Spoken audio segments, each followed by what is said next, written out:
বেলডাঙ্গা কাণ্ডের তদন্তে এনআইএ। বেলডাঙ্গায় যে অশান্তির ঘটনা ঘটেছিল তদন্ত করবে এনআইএ। আর কি খবর রয়েছে জানাবেন আমাদের প্রতিনিধি আবির দত্ত। আবির, বেলডাঙ্গা কাণ্ডের তদন্ত করবে এনআইএ। দেখো, তোমাকে শুরুতেই জানাই যে বেলডাঙ্গায় যে ঘটনাটি ঘটেছিল সেই ঘটনায় আমরা দেখেছি যে ভাঙচুরের ঘটনা, সেই ঘটনা তদন্তভার গ্রহণ করলো এনআইএ।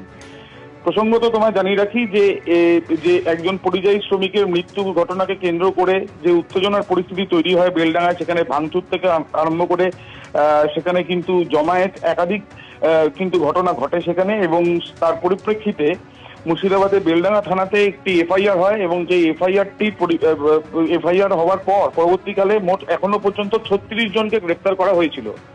সেই মামলার কলকাতা হাইকোর্টেও শুনানি হয়, এবং পরবর্তীকালে কলকাতা হাইকোর্টে যখন সেই মামলার পরিপ্রেক্ষিতে যখন মামলা করা হয় এবং তার পরবর্তীকালে সেখানে যখন হিয়ারিং চলে, তার পরবর্তীকালে কলকাতা হাইকোর্টের তরফ থেকে জানানো হয় যেটা যে এই বিষয়টা নিয়ে কেন্দ্র দেখবে বা এমএইচ এর তরফ থেকে দেখা হবে, যদি সেই পরিস্থিতি সেরকম মনে হয় যে এই ঘটনা তদন্ত করতে হবে এনআইএ-কে, তাহলে সেই ক্ষেত্রে রিপোর্ট দিয়ে তারা সেই বিষয়টা জানাবে।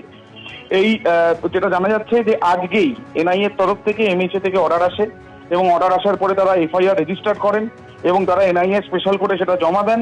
এবং যেটা সূত্র মারফত জানা যাচ্ছে, এনআইএ সূত্র মারফত, যে তারা খুব দ্রুতই তারা বেলডাঙ্গা থানাতে গিয়ে সেখান থেকে কেস ডায়েরি হ্যান্ডওভার নেবেন, এবং যাদের যাদের গ্রেপ্তার করা হয়েছিল তাদেরকে কেন গ্রেপ্তার করা হয়েছিল এবং তাদের ভূমিকাগুলো কি, সেই বিষয়গুলো খতিয়ে দেখা হবে।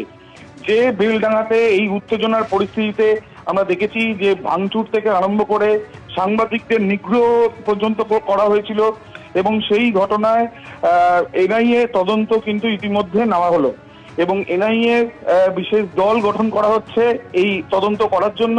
যারা এই বেলডাঙ্গাতে যে উত্তেজনার পরিস্থিতি তৈরি হয়, সেখানে ভাঙচুর থেকে আরম্ভ করে রাস্তা অবরোধ, এবং তার সাথে সাথে পরিস্থিতি এমন যায় যে সেখানে দেখা যায় যে দীর্ঘক্ষণ প্রায় বেশ কিছু ঘন্টা ধরে কাউকে গ্রেপ্তার করা যায়নি। পরবর্তীকালে গ্রেপ্তার হয়েছে 36 জন গ্রেপ্তার হয়েছিল, এবং সেই ঘটনার ইতিমধ্যে কিন্তু তদন্ত শুরু করতে চলেছে এনআইএ। তাদের তরফ থেকে এফআইআর রেজিস্টার করা হয়েছে, এমনটাই জাতীয় তদন্তকারী সূত্র থেকে জানা যাচ্ছে।